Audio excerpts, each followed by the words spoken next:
Hey everybody, it's Romania Black. We're on episode 3 of Seraph of the End, and man, I I recorded a little bit ahead before the holiday break, and now I am back with this series, and I'm really liking it so far. Last episode was a great, let's get Yu's whole thing out of the way. Everything's great. He's going into starting this new project as part of the demon army. Sure, okay.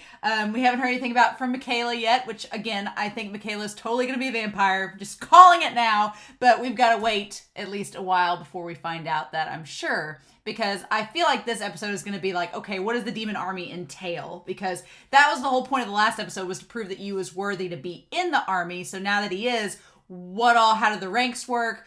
Gurren, we've established Gurren's like a commander. So is he like the high brass? Is there somebody that's above him? We got introduced to Yoichi, who is voiced by the same voice actor as Bakugo, of course. But Yoichi is kind of like, it's weird. Yoichi's not a replacement for Michaela, but they both have kind of like a softer vibe to them. Yoichi, I could see, I'm not going to be surprised, basically, if you make some comparisons to Yoichi and Michaela. I'm not going to be surprised if he makes those connections, because they are seemingly similar characters, even though their personalities are distinct. And then what's her face? I'm trying to find her on here. Where is she? Hiragi! Yeah, old girl Hiragi. I like her a lot. She's great. And so I've got my handy dandy like little name of characters here to try to keep track, because I'm still getting everybody's names down. But yeah, Hiragi, I loved her. Best girl, lavender hair. I'm like all about her. She's so cool. And then we have Yoichi, and then we have Yu, and they're now in the demon army. So, and Yoichi's in there too, because why not? So I'm really excited to see what happens this episode and to see where this series is going. As I've said in the last episode, I was told I cannot watch the OP and ED until after episode 4. So again, no OP, no ED. I'm going to go into this blind and see what happens. But I am pretty excited, y'all, to see what's up with this demon army and how exactly we fight vampires. They made the... Gurren said specifically that you have to have cursed weapons to fight vampires. In order for a vampire to be slain, you have to have a cursed weapon. So that also leads me to believe that the ferret guy is not dead because they did not use a cursed weapon on him. So I'm like, interesting. But yeah, let's find out, shall we? I'm really excited for this episode. This series has been really good so far, and so I'm excited to see what old Wit Studio... I'm done with season 3 of Attack on Titan now, which Wit Studio also did, so I kind of feel like I need to pick up where I left off with in Wit Animation, and this seems like the best way to go forward. So we'll see, right? But anyway, let's start this episode, episode 3 of Seraph of the End, Vampire Reign, The Demon in Your Heart. Curious. But we're going to start that here in 3, 2, 1, and let's go.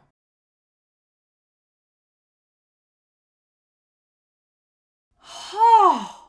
Okay, yeah. His little tiny fang at the end. I'm like, oh, freaking he is a vampire. Yes, he is. Oh my gosh. Okay. All right, this episode officially hooked me. This episode got me. The first episode was really good. I liked the episode. The first episode was really good. I was like, okay, cool. Great setup, great premise with everything. And then the second episode was fine. It was fine. It felt very, very shonen. I was like, okay, cool. And then it felt very, very nostalgic shonen. It felt very, I don't know when this series came out exactly. Somebody on Patreon said it's been like 7 or 8 years, so it's like 2010s. It feels it, I guess. It feels early 2010s. But then this episode got me. I was like, okay, cool. And especially that there at the end with Farad, when he's like, Mika, Mika, I found your precious angel. It's like, oh! And he said, used by the dirty humans. Interesting.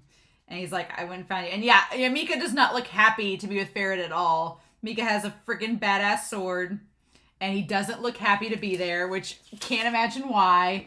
Oh my god. Okay, great. So I have notes about this. I started taking notes because I was like, Funimation is so hard to go back on because the lag and everything, it's so hard to go back and forth. So I'm like, So it's interesting stuff here. Shinoa, she kind of has like a Botan vibe from Yu Yu Hakusho, kind of. If you've ever watched Yu Yu Hakusho, she has kind of like a Botan vibe, but she's a little bit more sinister than Botan. Shinoa, I like Shinoa's character a lot, but there's like something under the surface with her that's very kind of dark. And it's interesting. It's very interesting. So they established the whole thing with this LTC, with the demon army. And Shinoa, I'm going to call her Shinoa because Hiragi, they called her Hiragi like in the last episode briefly, but I'm going to call her Shinoa. And she has a bitchin' scythe with a demon. So, okay, interesting. This world building's getting interesting. So, in order to fight the cursed weapons that can kill vampires are demons. it's okay, fine. We're basically, and that's so intriguing because Farad said the phrase "your precious angel," and it, like Mika's been pining to go see you, and you's been pining for Mika. So okay, when that girl gave you the note, the love letter, I was like, girl, he don't like you. I was like, no, but yeah, okay, so basically, in order to fight these vampires, they make a contract with a demon, and if they have a strong enough heart and strong enough will, the demon will listen to them and not consume their hearts and turn them into a mindless monster. Great. And they do that through a weapon, and hers is like this awesome scythe. And I'm like, cool. Very, very soul eater. There's lots of references in this show that I've noticed, and this show came out before other shows, so it's interesting. It's very curious. Like, there's the whole thing with the family sitting down at dinner gave me like a Demon Slayer vibe. I was like, oh yeah, this whole dream within a dream. It's kind of crazy. But Shinoa's whole thing about virginity is evil, I was like, interesting. So the idea that the virus wiped out a lot of the population, and if Japan's demon army wants to become the strongest, source of vampire hunters in the world, they need soldiers. Can't get soldiers unless, you have sex. So she's like, there's just like illicit. So basically people can just get it on, and there's no like societal, because, there's societal norms that are like, depending on what culture you're in, some people are like, oh no, like being chaste and all this. Not in this. They're like, you can just go have sex whenever you want to, and it's encouraged. So I'm like, interesting. Very interesting. It's kind of a mirror in a way to the vampires needing like a blood bank. So they needed all the kids, and in this they need their army to multiply, so they're just encouraging people to have sex and have kids. I'm like, So she's like, she called him Cherry Boy too. I was like, interesting. But yeah, so that's an interesting commentary with her character, and he's just like, moving on. You's like, let's get away from the subject. But yeah, so the demon army, yeah, and she establishes that it's this whole thing about working together. She's like, you can't kill a vampire on your own. You need to work as a team, because she makes note later on in the episode that the vampires can have weapons and be armed too. So the idea is that if we work as a team, we can single one of them out and get rid of them, and then it won't be an issue. And it's like, oh, okay. All right. But yeah, Yoichi is going to have to grow on me. He's kind of snivelly. Snivelly's not the right word, but he's very innocent, and he just doesn't have a lot to do at the moment, right? He doesn't have a lot to do in this series at the moment. He's just kind of there. And I'm assuming he's going to have more to do later on in the series, but he's just kind of the side character. Like, he just shows up and she sends him to go get help later on. And I was like, okay. So there's clearly a reason Yoichi is there. And I'm going to be curious. He reminds me a little bit, again, I'm watching other shows. I'm watching Attack on Titan at the same time. He reminds me a little bit of Armin, but like him, I picture, because I really like Armin in Attack on Titan. He's one of my favorite characters. He reminds me of what I think people that don't like Armin think of Armin is. That's what Yoichi reminds me of. I'm like, okay, if people don't like Armin in Attack on Titan, they probably think that he's like Yoichi, and he's just a side character and doesn't do much. And I'm like, but he does. So, very interesting. Yoichi's gonna have to grow on me, but old Yuji goes into the Forbidden Chambers, and we had like a Hanako reference, like a Hanako-kun reference, where they were talking about the 7 wonders. I was like, oh man, and it's funny, Jujutsu Kaisen made a Hanako reference too, so I'm like, just connecting all these things together, interesting. But it's mainly a restricted area and a training ground. I was like, huh. And then use asking all the appropriate questions. Use like, why is there a training ground for demons and such on a school property? Why is it in the basement of a school building when there's all these kids? What's going on? And yeah, it's interesting because she establishes, she's like, and I like Shinoa, again, she's kind of like this character that has some secret darkness to her, because she's like, well, what, do you think this was just a normal school building? You think the world's that all put together that we could have a normal school? No, this whole place, this whole facility is a giant social experiment to see how people react to the demon aura that's in this, and are they going to get possessed by it, or are they potential candidates to be trained? And I'm like, aha! Interesting. So yeah, this whole school ground is just to see if any people are good candidates for being soldiers, or if they could be easily possessed. I'm like, that's great. And her whole line about, she's like, what'd you think, that this was just going to be like a normal school and that the world's normal? No, it's not. It's like, okay, it's establishing some interesting things in this world. But also, I like the idea that it connects back to the last episode. I like the idea that this connects back to the last episode when the vampire got loose in the school. I'm like, well, this random vampire just shows up from a secret, laboratory. It's in the school. The vampire is from in the school where there's training grounds and everything. Also, Gurren's voiced by the same voice actor as Gojo from Jujutsu Kaisen. Fitting, because both Gojo and Gurren are just absent all the time, off gallivanting around doing things when they're like one of the stronger characters. I'm like, fitting. So there's that. But we also have the idea of these demons. So if you make this Faustian contract with this demon, it won't eat your heart. Instead, it will basically, you control this demon in a weapon and it can kill vampires. Okay? But if you don't have a strong heart, the demon can take you over, eat your heart, and turn you into a mindless monster. And then that's interesting. So, and it's worse than being a vampire. Okay. Interesting indeed. And Shinoa says that Yu's heart is weak because right now all he wants is revenge. So because all he wants is revenge, the demons are going to take advantage of him and eat his heart out. And it's like, okay, cool. So we're establishing that. But here's the thing.